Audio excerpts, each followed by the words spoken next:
따라합시다. 오 나의 힘이시여. 오 나의 힘이시여. 이게 방점이 오에 있어도 오 나의 힘이시여. 하나님이 나의 힘이 되신다.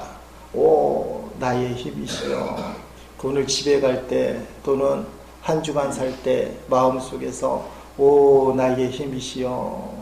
이건 뭐 나이에 관계없이 할 수 있는 거니까 다시 한번 해보십니다. 오 나의 힘이시여. 오 나의 힘이시여. 이제 오 자만 보이면 나의 힘이시여가 이렇게 따라올 수 있는 오 나의 힘이시여. 잘하셨어요. 지난 월요일부터 수요일까지 목회계획 세미나가 부산 영도에 있는 홀리조이센터에서 있었습니다.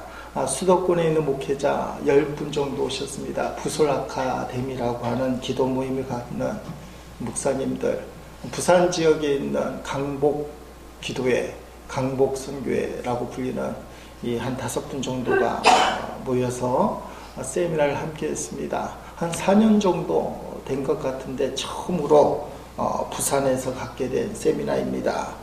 세미나가 열린 홀리조이센터 몇 주 전에 한번 말씀드린 것 같은데 9층으로 된 아름다운 건물입니다. 영도에 위치한 땅끝교회에서 지은 건물인데 거기 보면 어린이집도 있고 세미나실도 있고 카페도 있고 목사님들 사택도 있고 잠자는 숙박시설도 갖추고 있는 좋은 건물입니다. 거기서 진행이 됐는데 부산에 가면 강복동에 있는 이 롯데백화점 엄청나게 높은 빌딩 100층인가 짓겠다고 하는데 그 강복점 롯데백화점에서 영도에 들어가는 부산대교를 타고 지나가게 되면 그 밑에 9층짜리 건물 보입니다. 홀리조이센터. 우리 교회도 그런 건물 지었으면 가졌으면 좋겠다. 그런 생각도 했는데 이루어질 줄로 믿습니다. 별로 동의는 안 하시긴 하는데 꿈이라도 가지면 되죠. 홀리조이센터 우리는 뭐라고 지어야 될지 그런 고민도 하는데 하나님이 허락하시면 지을 수 있지 않겠나 그런 생각 같습니다. 세미나 진행은 특별히 강사를 초청하지 않습니다. 회원 목사님들 중에 책을 발제를 하고 발표를 하면 그거 갖고 이제 토론을 하는 그런 진행입니다. 의미도 있고 은혜가 되고 그런 시간을 가졌는데 수도권에 있는 부솔 아카데미라고도 표현하는데 그 목사님들 모임을 지도하는 분이 있어요. 이진호 목사님이라고 코털이라고 해요. 코털 목사님 이렇게 코털이고 국민일보 기자 출신이고 그런 분이신데 이분이 자신이 어떻게 설교를 준비하나 그런 내용을 이제 강의 비슷하게 하는 거죠. 깜짝 놀라는 일들을 말을 하더라고요. 내용인즉슨 하루에 책을 8권을 본답니다. 놀라진 않아요. 한 번에 8권을 보는 것이 아니라 8권을 딱 펼쳐놓고 50페이지씩 잘라서 무조건 50페이지씩 골고루 봐야 되니까 하루 8시간 정도 이게 17년 동안 독서에 집중하는 목회를 했다는 거예요. 책을 읽으면서 중요한 내용은 자신의 생각으로 다시 정리를 해서 기록을 하고 또 설교문을 이제 독서한 것을 기초로 해서 작성을 하게 되는데 손으로 일일이 수기를 쓴다는 거예요. 요새 같은 좋은 세상에 컴퓨터로 다 쓰는데 왜 글로 쓰느냐 그렇게 물어보니까 글로 써야만 생생하게 기억이 난다는 거예요. 저같이 컴퓨터 용지로 저도 처음부터 끝까지 제 힘으로 다 쓰는데 타자치잖아요.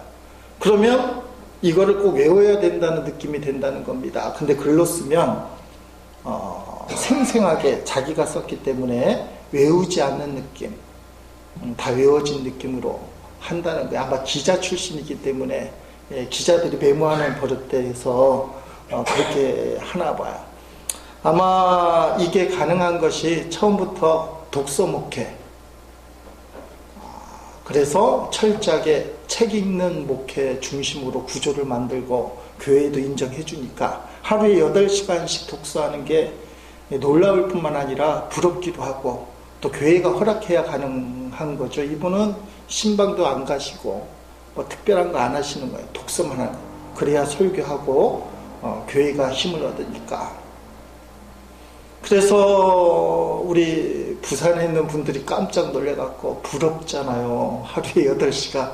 목사님들 의외로 책을 본다고 하지만 일주일에 저는 한 2권 정도 보는 것 같은데 2권, 3권도 힘든데 8권, 하루에 8시간 50페이지 잘라서 대단하다 그랬더니 서울에 있는 목사님들이 그래요. 자기들도 그 얘기 듣고 처음에는 도전을 받아서 한번 해보려고 했는데 지금은 아무도 따라하지 않는데요. 안 되니까 일반 목회가 그게 쉽진 않잖아요. 목사들이 하는 일은 없지만 바쁘긴 하거든요. 뭐 교회 내적인 일도 있고 외적인 일도 있고 8시간 독서하는 게 처음엔 하려고 했는데 아무도 하지 않습니다. 세미나를 참석하면서 제가 느낀 점을 한마디로 말하라면 이렇게 말하겠습니다. 하지 말아야 할 것들은 과감히 포기하고 했으면 하는 것들은 반드시 하자. 하지 말아야 할 것들은 과감히 포기해야. 해야 했으면 하는 것, 이건 하면 좋은데 하는 것들은 반드시 하자. 예를 들면 이런 거 아니겠습니까? 저녁 먹고 시간이 한 10시쯤 지나고 특히 금요심야 기도 끝나면 배가 출출해요. 먹을까요? 안 먹을까요? 이게 먹게 되잖아요. 그러면 배부르고 몸이 안 좋고 특히 라면 먹으면 다음날 속까지 아파요. 근데 의외로 먹는 확률이 높아요. 자제하는 것보다. 그거는 과감하게 포기하고 하지 말고. 반면에 운동은 했으면 해야지 이런 생각이 드는 거는 어떻게 해요? 반드시 하고. 살다 보니까 요것만 잘 지키면 하지 말아야 될 것들 탁 끊어서 포기하고 중지하고 하지 말고 해야 할 것들은 했으면 하는 것들은 꼭 하면 뭔가 될 것 같아요. 2박 3일 꼬박 세미나 참석하면서 내려진 권료는 설교에 대한 주제인데 그거예요. 하지 말아야 할 것들은 끊고 해야지 하는 것들은 꼭 하자. 따라합시다. 하지 말아야 될 것은 손으로 끊고 했으면 하는 것들은 하자. 신앙생활에 적용하고 설교 준비할 때도 이거 적용해요. 하나님이 원하지 않는 것, 세상적인 것들은 탁 끊고 했으면 하는 것들은 반드시 하자. 그러면 조금씩 달라지지 않을까. 이게 마음먹은 대로 됐으면 얼마나 좋겠습니까마는 실제로 이게 적용하기가 힘들어요. 실천하기가 힘들어요. 엊그제 금요심야기도에 이 결정을 하고 제가 야식을 먹었을까요? 안 먹었을까요? 안 먹죠. 당장은 안 먹죠. 작심삼일인데 수요일날 결정했으니까 작정했으니까 앞으로가 문제예요. 여러분, 우리의 노력도 중요하지만 하나님의 은혜가 더 중요하다. 내가 열심히 기도하는 것도 중요하지만 하나님의 역사, 이끌어 주시는 응답, 이게 중요해요. 시대가 경량같이 휘몰아치면서 사람들의 마음 둘 곳이 없습니다. 그래서 세상에 온갖 곳을 다 둬요. 어른들도 마찬가지고 청년들도 마찬가지고 뭔가 이렇게 마음이 탁 들 때 하나님 앞에 마음 두는 걸 잊어버리고 있어요.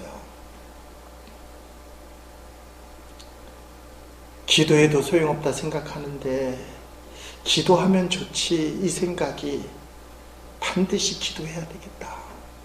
한번 기도해보자. 그게 중요하다는 거예요. 근데 기도한다고 해서 그대로 되냐? 많은 사람들이 기도하지 않는 이유가 기도한다고 해서 꼭 그대로 되냐?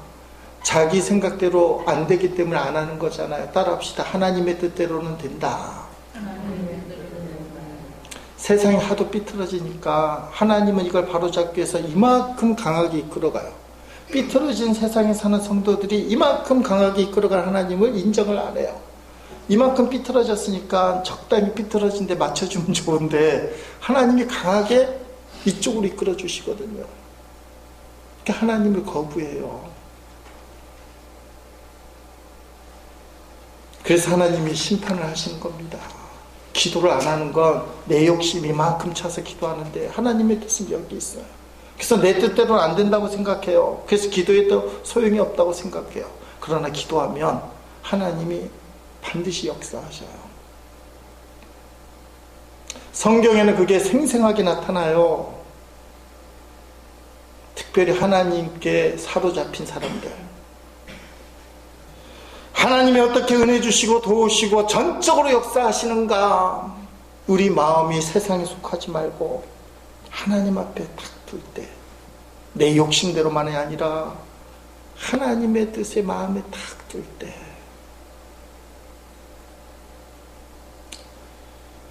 목사님들하고 대화해도 때로는 마음이 안타까운 게, 여태까지 배운 것 때문에, 전통적인 것 때문에 다 하나님의 뜻대로 하는데 그 속에는 저도 속일 수 없는 솔직한 고백인데 어쨌든 잘 됐으면 좋겠다.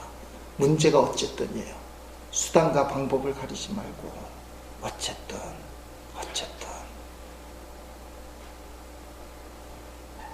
순수하게 보이는 것 같은데 그게 바뀌는 거예요.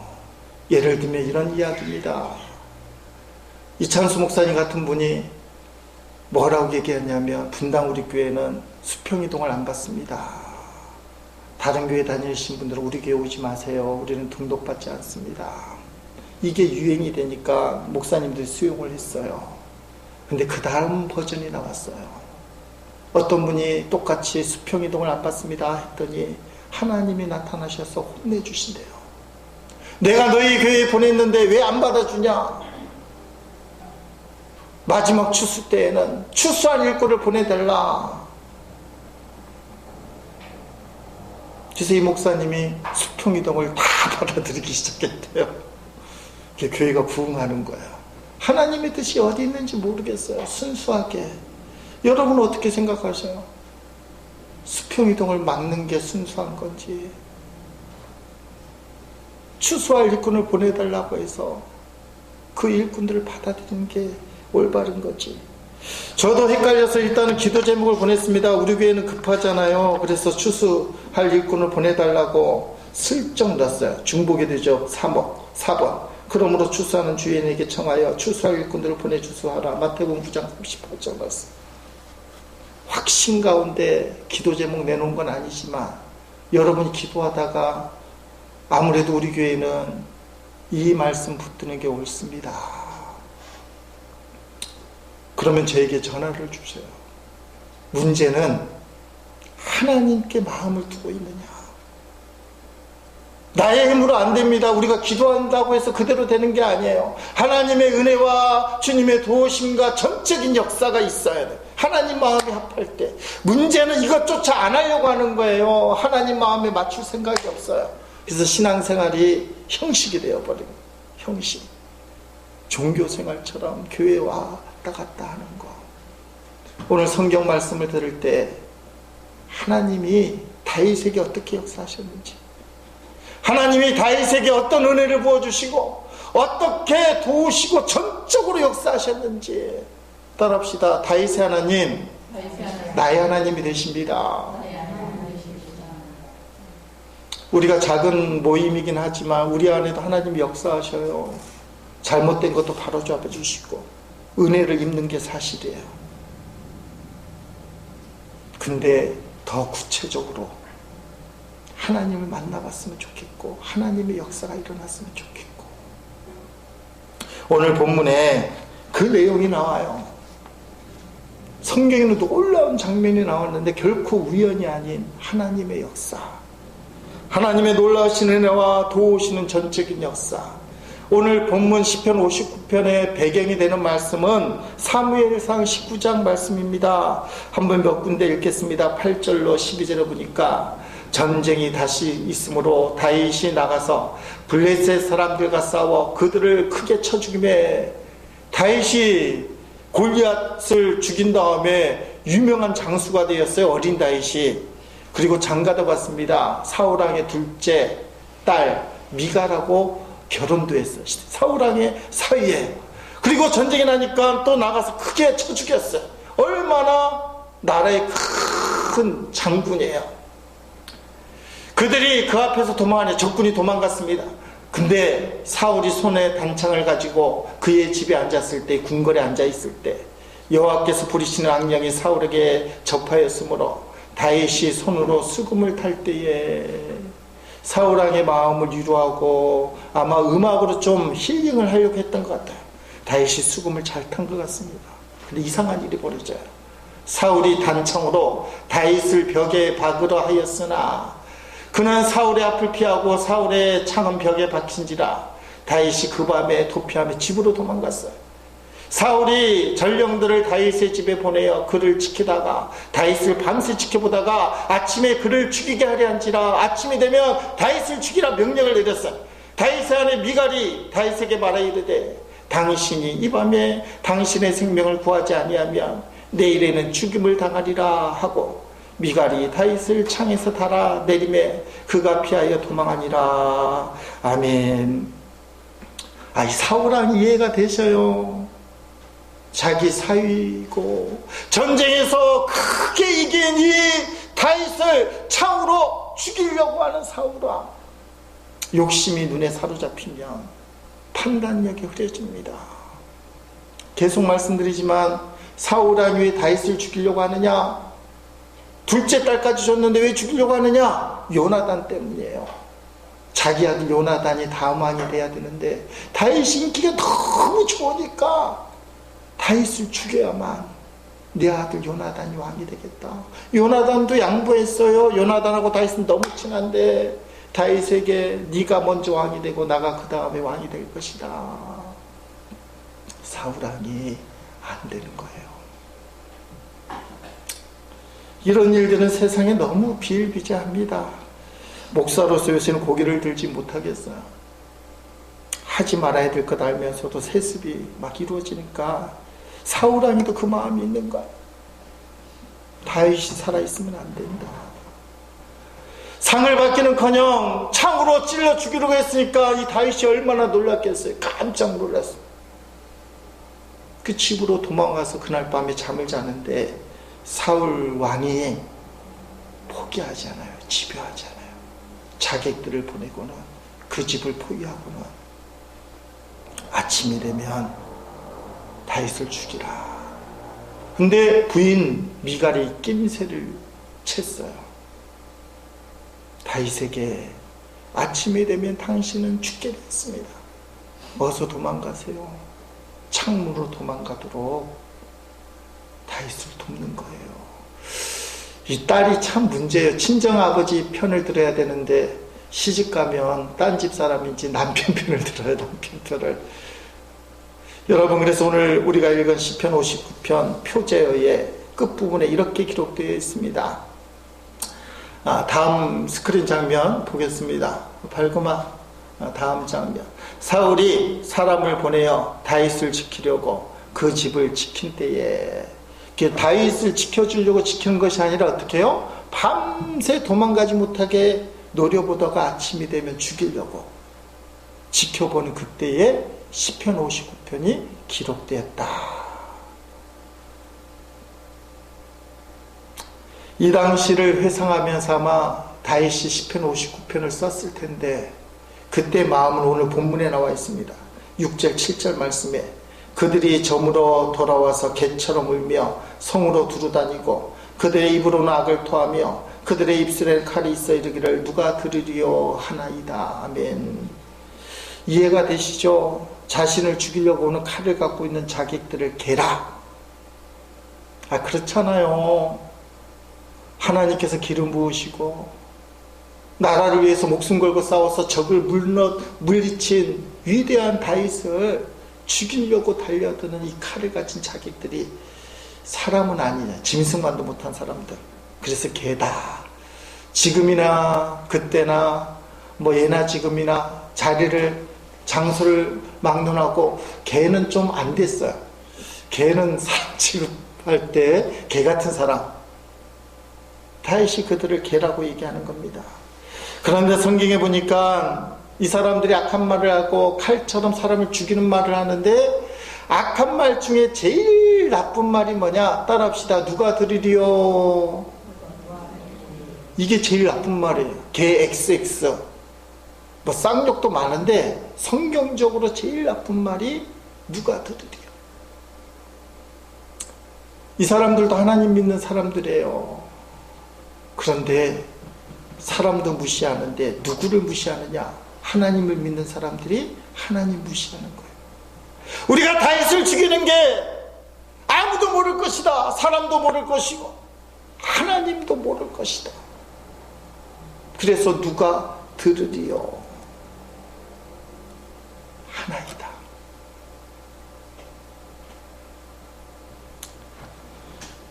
성도들의 신앙의 타락이 어디서부터 있냐면 누가 들으리요? 내가 몰래 이 짓 하는 거 누가 듣겠냐? 누가 보겠냐? 이런 분도 봤어요. 교통사고 나니까 어떻게 하면 돈을 많이 받아낼 수 있느냐? 어디 가야 된다. 합법적으로도 받으면 뭐 어쩔 수 없겠지만 불법적으로라도 보상을 어떻게 많이 받느냐? 돈에 눈이 부릅떠서 돈만 쫓아가요. 그것도 직분자들이.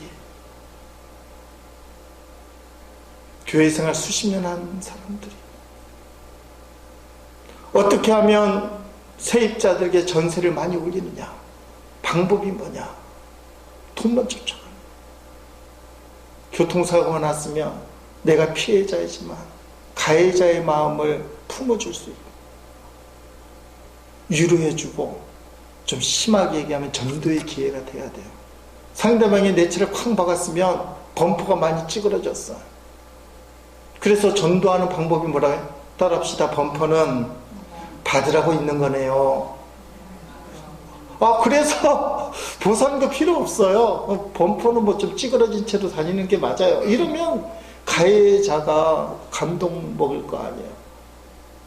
그래서 당신 뭐 하는 사람이요? 물으면 교회 다니는 사람이요. 이래야 되는데 범퍼 하나 딱 찌그러졌더니, 요새는 범퍼는 교체 못하게 돼 있지만 이 정도 찌그러지면 교체해야 돼요 하면서, 그래서 당신 뭐 하는 사람이 있더니 나중에 알아보니까 교회 다니는 사람이다. 야, 교회 다니는 사람 더 징하네. 누가 들으리요 속에 들어있는 거예요. 누가 들으리요? 누가 내가 이렇게 일을 하는 것을 보겠느냐? 하나님을 안 믿는 거예요. 누가 들으리요가 그래서 제일 악한 말. 따라합시다. 누가 들으리요? 여러분 한번 살아가는 자신 모습은, 나는 누가 들으리요? 뭐 실제로는 안 할 거지만 하나님 없이 사는 삶이 그런 삶이에요. 누가 들으리요? 하나님도 안 보이고요, 사람도 안 보이고요, 좀 크게 말하면 역사도 안 보여요. 역사. 우리 독서 토론, 독서 모임에서 매국의 역사, 식민사관 뭐 이런 거 했는데 너무 놀랐어요. 우리가 생각하는 것 이상으로 역사가 삐뚤어진 것 같아요. 지금 상영이 끝났는지 모르겠지만 대장 김창수, 우리는 다 기도에만 전념하고 말씀만 보는 사람이라 무슨 말인지 모르지만 영화 제목이에요. 대장 김창수. 내용이 김구 선생님 이야기입니다. 여러분, 김구 선생님 동그란 안경을 끼고 좀 우직하지만 지성인처럼 보이잖아요. 근데 이 지성인처럼 보이는 김구 선생님이 힘이 센 장수였다는 거예요. 칼을 갖고 있는 검객 사무라이를 맨손으로 때려잡은 사람이 김구 선생님. 별로 놀라진 않아요. 다 아시는 것 같아서. 김구 선생님이 그렇게 했다는 거예요. 영화에서는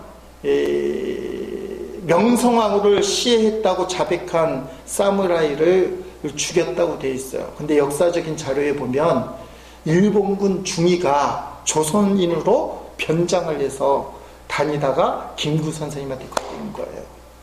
그래서 김구 선생님이 명성황후를 시해한 것을 복수하기 위하여 진짜 칼을 들고 있는 이 사람하고 붙어갖고 맨손으로 죽였다고 그 재판 기록이 나와 있어요. 일본 사람들이 가만히 있습니까? 한일 합방 되기 이전인데 조선에서 재판이 벌어지는데 일본이 압력을 넣어서 김구 선생, 그 당시 이름이 김창수예요. 김창수를 사형! 영화 내용도 그렇고 역사적으로 그래요. 영화에서는 조금 극적으로 보이기 위해서 사형이 집행되는 그 순간에 밧줄이 목에 이렇게 매달리고 의자만 탁 치면 이제 죽는 거예요. 그때 고종 황제가 칙사를 보내서 사형을 중지하시오.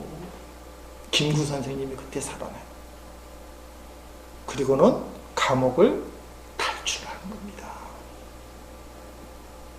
그래서 갖고 뭐 학교도 세운 다음에 한일 투쟁 운동을 하시다가 상하이로 가서 임시정부의 주석이 되잖아요. 영화 얘기, 김구 선생 얘기하니까 별로 관심이 없는데 이분이 해방이 되니까 조국으로 돌아오시잖아요. 많은 사람들이 참 환영을 하는데요. 그때 우리 조국의 상황이 찬탁 반탁. 북쪽은 러시아가 통치하고 남쪽은 미국이 통치해야 되는 그게 이슈가 됐어요. 근데 김구 선생님이 분단을 반대한 겁니다. 통일정부. 남북 분단을 반대합니다. 우리는 어떤 일이 있어도 분단돼서는 안 됩니다. 근데 그걸 반대하는 세력이 있잖아요. 남쪽과 북쪽이 갈라져야만 정권을 잡게 되는 남쪽의 이승만 정권, 이승만의 세력, 북쪽에는 김일성 세력. 이게 하나가 되면 대통령이나 주석이나 그 지도자는 한 명 뽑아야 되는데 김일성이 안 되든지 이승만이 안 되든지 양쪽이 다 싫은 거예요. 그래갖고는 1949년 6월 26일 안두희의 총탄에 의하여 김구가 암살되는 거예요. 지금도 그 배우가 밝혀지지 않아요. 근데 이상한 일이 벌어져요. 안두희가 1949년 6월 26일 날 김구를 암살해서 무기징역을 받는데요. 그 다음에 전쟁이 터지잖아요. 1년 만에.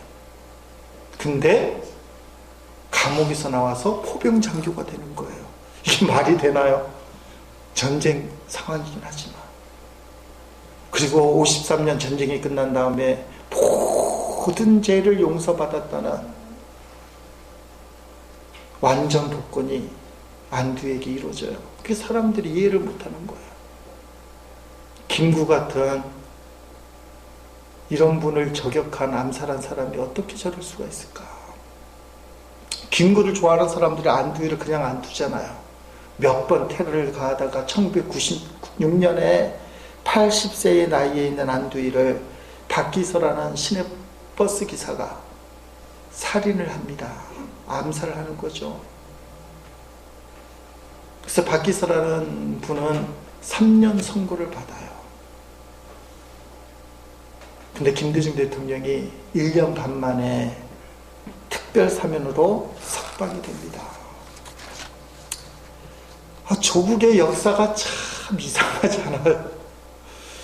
여러분은 별 생각이 없을지 모르지만 뭔가 이상해요. 그게 정상적이잖아요. 오늘 본문을 가면 개 같은 사람들이 누가 보느냐? 아무도 모를 것이다 하고는 역사를 지멋대로 막 흐트러 놓은 거예요.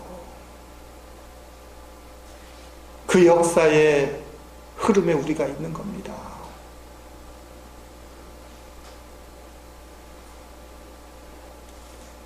우리가 깨어 있어야 돼요.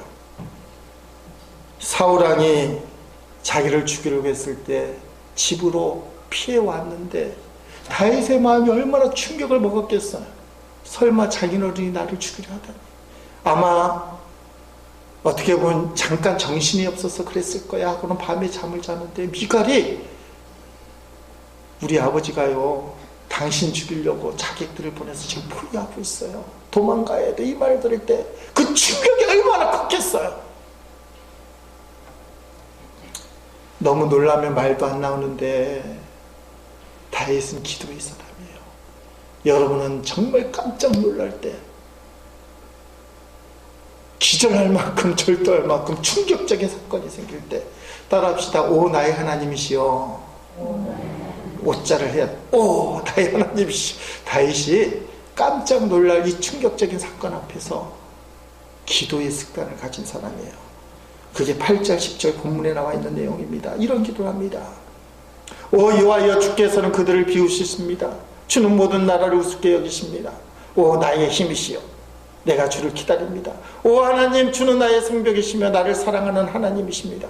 하나님께서 내 앞에 가실 것이며 나를 비방하는 자들이 망하는 것을 보여주시고 나를 만족시켜 주실 것입니다. 아멘. 다윗의 기도가 간단하잖아요. 자기를 죽이려고 하는 자객들의 계획이 반드시 실패될 것입니다. 하나님은 살아계시고 하나님은 나의 힘이시기 때문에 그래서 오 나의 힘이신 하나님이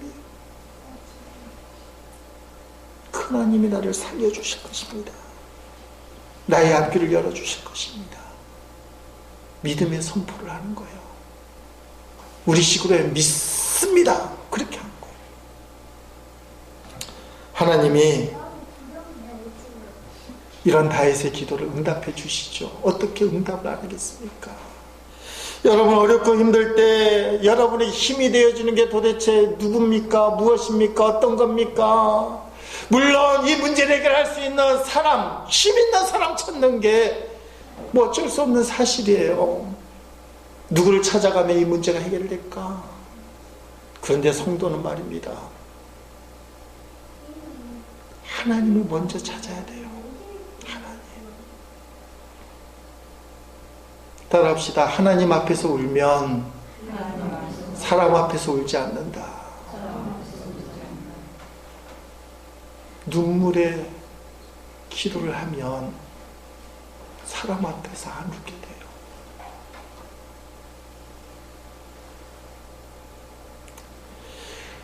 의사한테 갔더니 결과가 나왔다고 합니다. 암이래요. 그것도 뭐 3기 4기. 너무 충격이고 놀라잖아요. 그때 어떻게 해요? 따라합시다. 오 나의 힘이시여. 아니 죽고 사는 것도 하나님께 달려있는 거예요. 어느 병원 찾아가야 되지 생각하기보다 오 나의 힘이시여. 사업이 좀 안 되고 직장 생활이 잘렸어요. 또 계획하는 물질이 마음대로 안 돼요. 쪼달려요. 너무 힘들어요. 그때 어떻게 해야 돼요? 오 나의 힘이시여. 물질 문제도 하나님이 하시는 거예요. 애들이 속을 너무 썩여요. 내가 생각하는 대로 삶이 안 풀려요. 힘들어요. 어떻게 해야 돼요? 오 나의 힘이시여.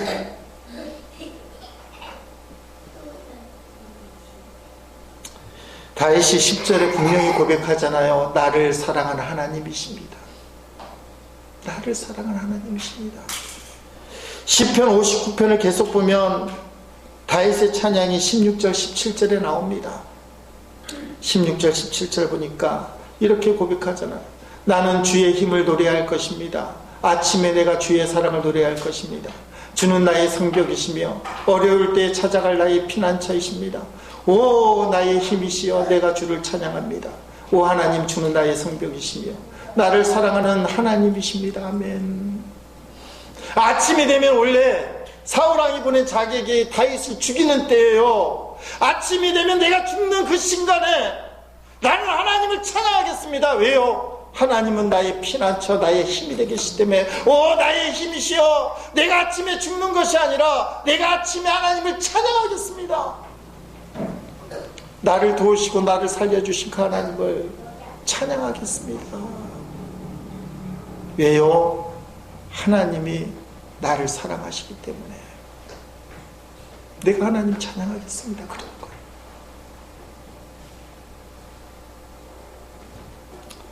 (17절) 말씀 우리 한번 같이 읽어봅니다. 오 나의 힘이시여, 내가 주를 찬양합니다. 오 하나님, 주는 나의 성벽이시며 나를 사랑하는 하나님이십니다. 아멘. 저기에 요약이 되어 있어요. 난 아침에 안 죽어. 사람들은 나를 죽이려고 달려들고 이미 죽이기로 작정했지만 난 안 죽어. 난 아침에 하나님을 찬양할 거야. 이게 믿음이에요. 필립 안시가 이런 말을 했어요. 어떤 것은 가치 있기 때문에 사랑을 받는다. 그러나 어떤 것은 사랑을 받기 때문에 가치가 있다. 피트 와스나 목사님의 딸 로즈마리라는 어린아이가 있어요. 여자아이 같은데 그 아이에게는 더럽고 낡아 빠지고 실밥이 다 빠져있는 누더기 모양의 인형이 하나 있습니다. 로즈마리에게는 이 인형이 세상의 전부예요. 이 인형이 없으면 살 수 없을 정도만큼 소중한 인형이에요. 이해가 되시죠? 누더기, 낡고 추하고 실밥이 빠진 그 인형. 근데 피터 와스 목사님이 스코틀랜드에서 미국으로 이민을 가게 되니까 무엇을 가져갈 것인가 선별해야 돼요. 다 가져갈 수 없으니까. 가족들이 고르는데 로즈마리가 뭘 고르겠어요? 이 인형을 가슴에 딱 안고는 아빠, 저는 이 누더기 인형만 있으면 돼요. 그리고는 출국을 합니다. 누더기 인형이 없어졌어요. 공항에서 난리가 납니다. 로즈마리가 막 우는 거예요. 못 찾았어요. 비행기 시간이 됐는데 못 찾았어요. 비행기를 탈까요? 못 탈까요? 탈 수가 없죠. 근데 정말 우여곡절 끝에 이 누더기 인형을 찾게 되니까 그렇게 난리를 치던 로즈마리가 편안해졌어요. 그리고는 비행기를 타게 된 그런 겁니다. 여러분, 이 누추한 인형은 아무런 가치가 없지만 로즈마리에게는 생명과 같은 거예요. 객관적으로 가치가 없을지 모르지만 이 인형 로즈마리에게는 최대의 가치, 가장 사랑하는 가치가 있는 인형이에요. 하나님이 우리를 그렇게 사랑하셔요. 세상적으로 객관적으로 가치가 있는 사람도 사랑을 합니다. 사랑을 받습니다. 배우 김주혁 씨가 10월 30일 날 교통사고로 소천했잖아요. 사람들의 사랑이 많이 가요. 추모도 하고. 스포츠 스타들, 연예계에 나와 있는 연예인들 다 사랑을 받아요. 근데 하나님의 사랑은 객관적으로 세상적으로 사랑을 받을 만한 가치가 없는 사람도 하나님이 사랑하심으로 소중한 가치가 생긴다는 거예요. 그래서 예수님이 전혀 가치가 없는 죄인들을 위하여 이 땅에 오시고 십자가에서 생명을 주시는 거예요. 하나님의 사랑은 그렇다는 거예요.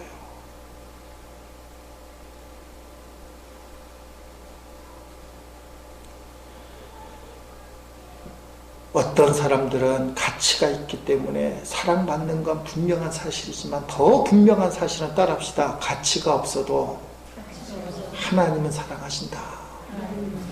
이게 하나님의 사랑이에요. 어거스틴이 이런 말 했습니다. 하나님께서는 사랑스럽지 않은 자를 사랑하심으로써 나를 사랑스러운 자로 만들어 주셨다. 사랑받기에 자격이 없는 나를 사랑해 주셨기 때문에 나는 사랑스러운 자다. 따라합시다. 나는 사랑스러운 자입니다. 옆 사람에게 당신도 사랑스러운 자입니다. 사랑스러운 자예요. 다윗과 같이 어둠의 세력에 둘러싸인 경험, 이제 죽을 것 같다. 방법이 없을 때, 그때 다윗의 기도가 나오길 바랍니다. 어떤 기도? 따라합시다. 오 나의 하나님이시여. 그게 오 나의 힘이시여라. 하나님은 나의 힘이시고 나의 성벽이시고 환난 날의 피난처이고 앞길을 열어주시는 거, 결국은 그 사랑 때문에 나는 아침에, 사람들은 죽는다고 하는 그때에 나는 일어날 것이고 하나님을 찾아갈 것이고 회복될 것이고 살아날 것이다. 오 나의 힘이시여, 오 나의 하나님이시여. 이 말 속에 그 힘이 있어요. 사람들은 가늠하다 현장에서 잡힌 여인을 죽음의 동굴에 몰아넣어 종교의 이름으로 죽이기로 작정했어요. 예수님 앞에 끌고 왔습니다. 우리가 믿는 신앙에 따라, 율법에 따르면 이 여자는 돌로 쳐 죽여야 됩니다. 동굴은 꽉 막힌 곳이에요. 이제 거기서 죽게 만든 거예요. 방법이 없다고 생각했어요. 그래서 예수님 앞에 데려온 거예요. 당신도 별 수 없지? 예수님은 글을 쓰고 계셨는데 허리를 펴시고는 한마디 하시는 거예요. 죄 없는 자가 돌로 치라. 나이 든 사람부터 들고 있는 돌을 내려놓고 자리를 뜨기 시작합니다.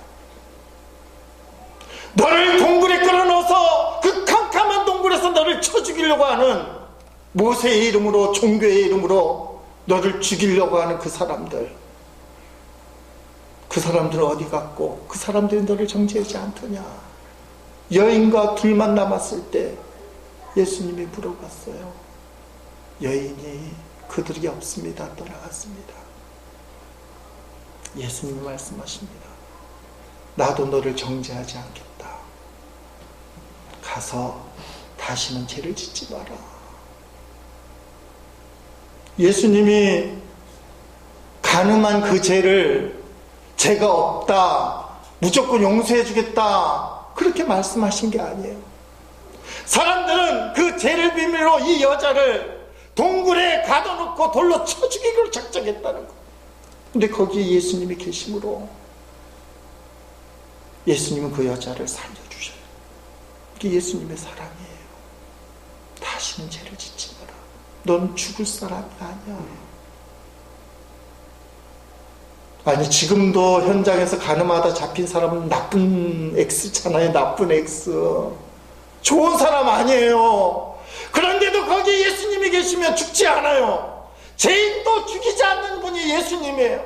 사람들은 그 여인을 죽이려고 짱돌을 들고 모세의 이름으로 율법으로 죽이려고 동굴에 가둬두고 죽이려고 했지만 예수님이 계시면, 따라합시다. 예수님이 계시면 동굴은 터널이 된다. 동굴은 출구가 없지만 터널은 출구가 있어요.